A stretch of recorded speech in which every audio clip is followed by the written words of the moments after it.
Please subscribe to my channel to help me grow. The moment the video lit up my phone screen, my stomach dropped so sharply it felt like the floor inside me caved in. A woman's laughter echoed through the speakers, loud and chaotic, and then my wife's voice followed, high-pitched and breathless, begging them to turn the music louder. At first, I froze. 8 months into marriage, and I was suddenly staring at a wild Bachelorette video I had never seen. One she had promised was boring, tame, hardly worth mentioning. But this footage was different. This footage was real.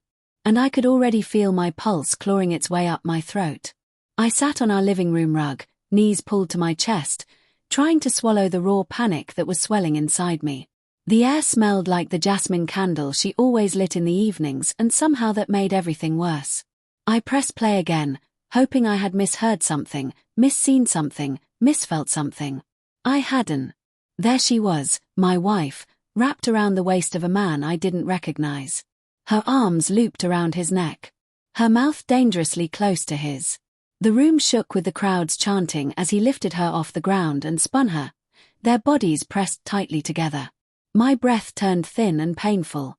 I wanted to stop watching, but I couldn't. My mind splintered between fury, heartbreak, denial, and a strange numbness that spread like frost across my chest. She had always looked me straight in the eyes and swore her bachelorette night was harmless, just drinks and jokes. She hated telling detailed stories of that night, laughed nervously whenever I asked.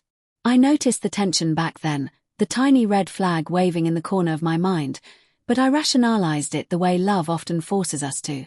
I told myself she just forgot the details. I told myself she was tired. I told myself trust mattered more than suspicion. But trust was quickly collapsing in the palm of my hand. When she finally came home that evening, humming softly as she slipped off her shoes, I could barely breathe. The video replayed behind my eyes like a cruel, looping film. She walked toward me with that familiar softness, the one that always made my anger melt, but this time it didn't. "Are you okay?" she asked gently. "Who was he?" I managed, holding up the phone. Her face drained of color. "Where did you get that?" "That's your answer." Her voice cracked. "It wasn't what it looks like." "Then tell me what it was." Her silence sliced through the room. I watched her crumble, watched her fight for words that clearly didn't exist. And that, more than the video itself, shattered something in me. Because love shouldn't leave you speechless when truth is demanded. She finally whispered, "I was drunk. I made a mistake. I didn't know how to tell you." My heart clenched so hard it felt bruised. I wanted to scream. I wanted to understand. I wanted to hold her. I wanted to walk out. Every emotion I had ever known collided inside me until I couldn't tell one from another.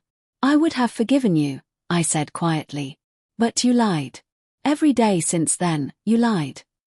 Her tears fell softly, but mine didn't. Mine stayed trapped behind a wall I didn't know how to break anymore. That night, I packed a small suitcase. Not because I stopped loving her, but because staying felt like betraying myself. As I closed the door behind me, the silence was heavy, but it was honest. For the first time since hitting play, I could finally breathe.